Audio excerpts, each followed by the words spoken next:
I'm Sarah, a 40-year-old mother of two, wedded to my rock, John, for almost 2 decades.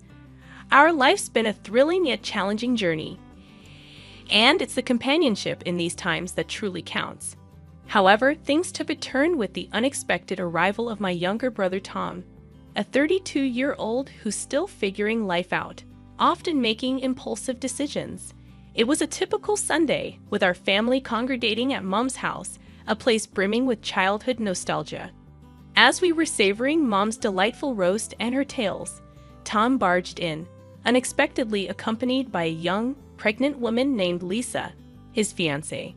This sudden revelation, amidst a peaceful family lunch, caught everyone off guard. Lisa, youthful and visibly pregnant, was dressed more for a party than a family gathering. This news stunned everyone, especially my kids, Emily and Max, who were curious and bewildered by their new aunt-to-be and her sparkling attire.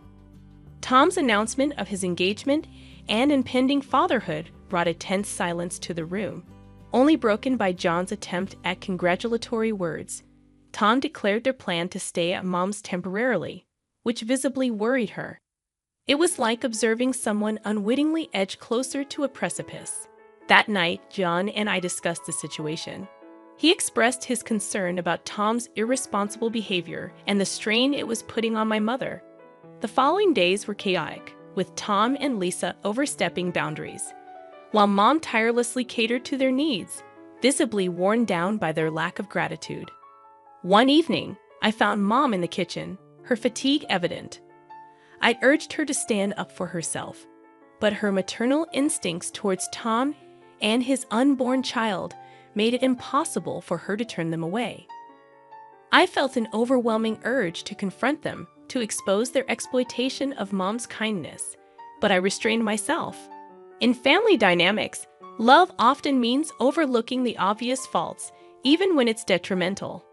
This became our new reality: Tom and Lisa, the inconsiderate house guests, and the rest of us tiptoeing around to maintain harmony in a home that now seemed constricting. Our days were upended by Tom and Lisa's presence. Each morning was greeted with Lisa's loud grievances about her discomforts or cravings. She'd saunter into the kitchen, still in her nightwear, demanding breakfast without a hint of courtesy. "Sarah, whip up some pancakes, would you?" The baby's craving them, she'd order without a please. I'd clench my teeth, trying to maintain composure. "Sure, Lisa." Just after I prepare Emily and Max for school. Tom was equally unhelpful, idly lounging, his attention fixed on his laptop or video games, occasionally shouting for food without a glance our way.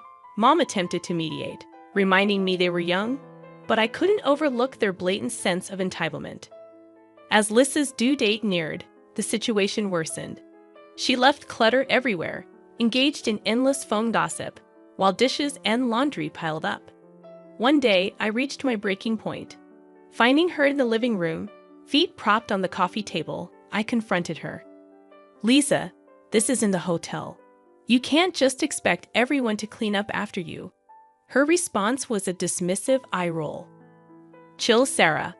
I'm pregnant, remember?" Tom's defense was swift but infuriating. "Lay off her, Sarah. She's carrying my child." Mom intervened, pleading for peace, but the unfairness was glaring. She was exhausting herself for their sake, yet remained unheeded.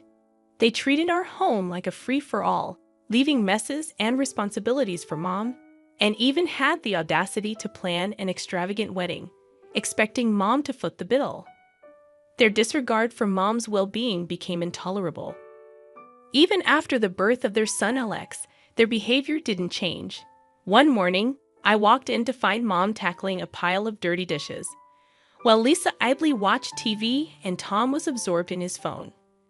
I asked Mom why she was burdened with all the work, but the answer was all too familiar. The cycle of disregard and exploitation seemed endless, leaving me grappling with frustration and concern for my overburdened mother. I questioned Mom, trying to maintain composure, but her response only added to my frustration.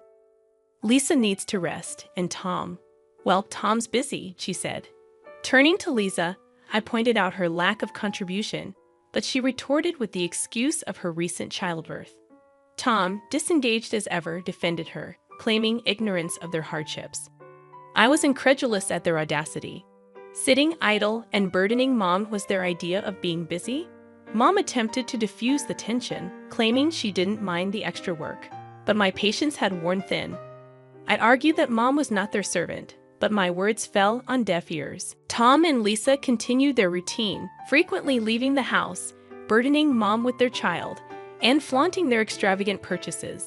Discovering a receipt for an expensive dress, I confronted them about the financial burden they were placing on Mom.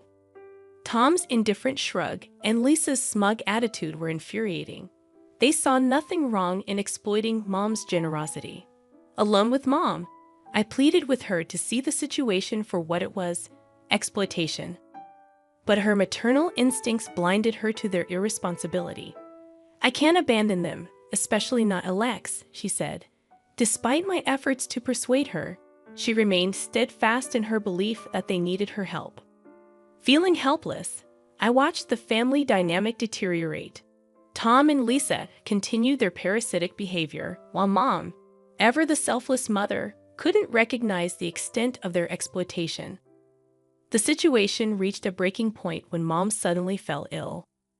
One day, she was her usual self. The next, she was bedridden and weak. I stayed by her side, offering hopeful words, but inside, I felt a growing anger towards Tom and Lisa, who were conspicuously absent, likely squandering more of Mom's resources. I expressed my outrage, but Mom's response was tinged with sadness. "They have their own lives, Sarah," she said, her voice weary. Her condition worsened, and eventually, Mom passed away quietly in the night. I was there, but Tom and Lisa were absent, likely enjoying themselves, oblivious to our family's loss. The funeral was a blur, a mixture of grief and resentment towards my absent brother and his partner. Their absence during Mom's final moments and their continued disregard weighed heavily on me, underscoring the profound disconnection within our family. I recall the moment Tom and Lisa arrived at the funeral, their appearance more fitting for a celebration than a solemn occasion. Lisa's attire was notably inappropriate, drawing murmurs from the crowd. John offered me a comforting squeeze of the hand, trying to provide some support. Post-service, Tom urgently wanted to discuss Mom's will. His insistence, so soon after our loss, left me aghast. He claimed Mom had left the house to him, a statement that seemed incredibly presumptuous and insensitive given the circumstances. My protests about respecting Mom's memory fell on deaf ears. Tom was adamant about his entitlement.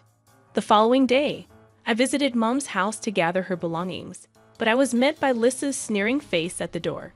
She coldly informed me that the house was now theirs, claiming Tom had inherited everything. Tom's appearance, confirming the claim with a smug grin, sparked a mixture of anger and disbelief in me. I felt alienated, standing at the threshold of my childhood home, now claimed by my callous brother and his wife. Determined to seek justice, I found myself nervously entering the notary's office. The whole ordeal, grappling with Mom's loss, and now this dispute with Tom, seemed like a nightmare. Mr. Jacobs, the notary and an old family friend, greeted me with a solemn expression. As I voiced my doubts about Tom's claim, Tom and Lisa arrived, exuding arrogance. Mr. Jacobs began reading the will, and my anxiety peaked. When he reached the part about Tom, he announced a bequest of only $5,000 to him, a revelation that visibly shocked Tom. Mr. Jacobs then continued, to my relief and surprise, declaring that Mom had left the family home and the remainder of her estate to me.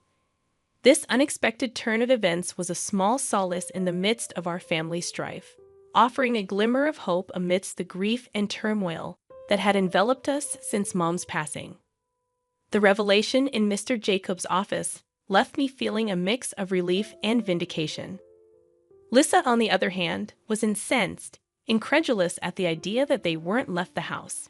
Mr. Jacobs informed us that Mom had made this last will only a month ago, due to her concerns about being pressured by certain family members. Tom's reaction was one of rage and denial. but there was a sense of justice in the air. Mom had seen through their exploitation. Tom accused me of turning Mom against him, while Lisa threatened legal action. Mr. Jacobs warned them about the possible legal repercussions if coercion was proven in any earlier will. Their confidence seemed to falter at this. As Tom and Lisa left the notary's office in a huff, I stayed behind to express my gratitude to Mr. Jacobs. I left feeling a whirlwind of emotions: sorrow for losing Mom, relief that her final wishes were honored, and anger at Tom and Lisa's audacity. Back at the house, Tom confronted me, infuriated by the disparity in our inheritance. I tried to explain that this was Mom's decision, likely influenced by their continuous financial demands. His frustration was palpable as he demanded to know why Mom would screw him over like this. Then I found Mom's letter tucked away in a drawer. It explained everything. Mom had initially set aside an equal share for both of us, but as Tom and Lisa's demands increased, she began to deduct from his portion. By the time she wrote her last will, Tom had already received most of his share through these advances. Tom was shocked and in denial, unable to accept that his actions had led to this outcome. I was firm, my patience thinning, as I confronted him with the reality of the situation. He sat, overwhelmed by his own actions, pondering the gravity of what he had done. The weight of his choices and their impact on Mom's final decisions was a harsh reality he now had to face. As I set the letter down, a blend of pity and frustration washed over me. "You've only yourself to blame, Tom. This was your doing," I said, watching him leave the house, a shadow of the man he once was. There was a sense of justice in his departure, but it was tinged with sadness for a family now fractured by both grief and selfishness. The house, previously a battleground of family conflicts, now stood in a haunting silence. Tom and Lisa had left, severing all ties with me. It was a relief to be freed from their tumult, yet it also left me to grapple with the fallout of their actions. As I sat in the living room, lost in thought, my phone rang. It was Jenna, bringing news of Tom. He was job hunting in town, and Lisa seemed to be living a single life, with no sign of their son, Alex.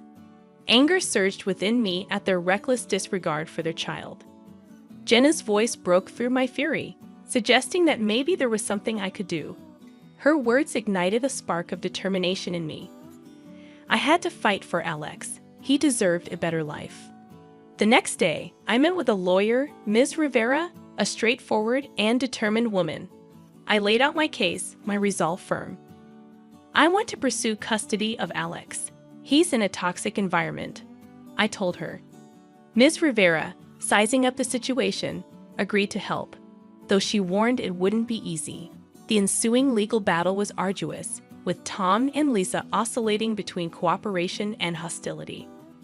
But I remained steadfast. John's support was unwavering, his arms a haven of comfort after each challenging day in court. "You're doing the right thing, Sarah. It's hard but necessary," he reassured me. The day I was granted temporary custody of Alex was filled with mixed emotions. He was a sweet, bewildered boy, but gradually he began to adapt to our family. Emily and Max quickly grew fond of him, and he brought a new joy into our home. Tom's reaction was one of anger and resignation. "You've taken everything, Sarah," he accused. I stood firm, knowing I was protecting Alex, a responsibility Tom had neglected. As Tom walked away, I realized our relationship might never recover, but this was about Alex's well-being, not our sibling rivalry. With Alex, life took on a new dimension. There were challenges, of course, but also moments of laughter and love. He was slowly becoming a part of our family, and I was resolute in making his presence permanent.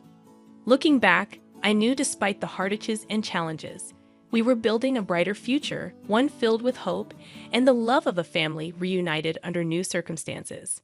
Making the decision to bring Alex into our family was undeniably the right choice. It marked a new chapter for us, an opportunity to heal, grow, and foster a future brimming with love and stability. This was the legacy I yearned to create, a vivid departure from the selfishness and discord that once loomed over us. Our home, once a symbol of family strife, was now alive with laughter and the joyful sounds of children. Alex had seamlessly integrated into our lives, his presence a beacon of happiness. One evening, as I tucked him into bed, his innocent question about staying with us forever warmed my heart. "Yes, Alex, you're part of our family now," I assured him, and his contented smile was all the confirmation I needed. John, standing by the door, shared a look of pride and fulfillment. "He's really fitting in," he observed, and I couldn't help but feel a sense of achievement. We were providing Alex with the life he deserved. The next day brought the exhilarating news. The court had granted me full custody of Alex. Overwhelmed with emotion, I thanked Miss Rivera profusely. The family's reaction to the news was a beautiful sight. Emily and Max embraced Alex, and even John was visibly moved. "We're a complete family now," he said, voice laden with emotion. The journey had been tumultuous, but it strengthened us. While I occasionally thought of Tom and Lisa, hoping they would find their path, my priority was our children and our family. In the following months, Alex flourished, transforming from a timid child into one filled with confidence and joy. One day, while playing in the garden, he presented me with a dandelion, proudly announcing his wish for us to be together forever. Holding him close, I assured him that his wish had indeed come true. Looking around at my family, I felt an overwhelming sense of peace. We had navigated through the storm and emerged more robust. Our future was a canvas of hope, love, and endless possibilities. This was our story, a testament to the resilience of family and the transformative power of love. It was a future bright with promise, and we were more than ready to embrace it wholeheartedly.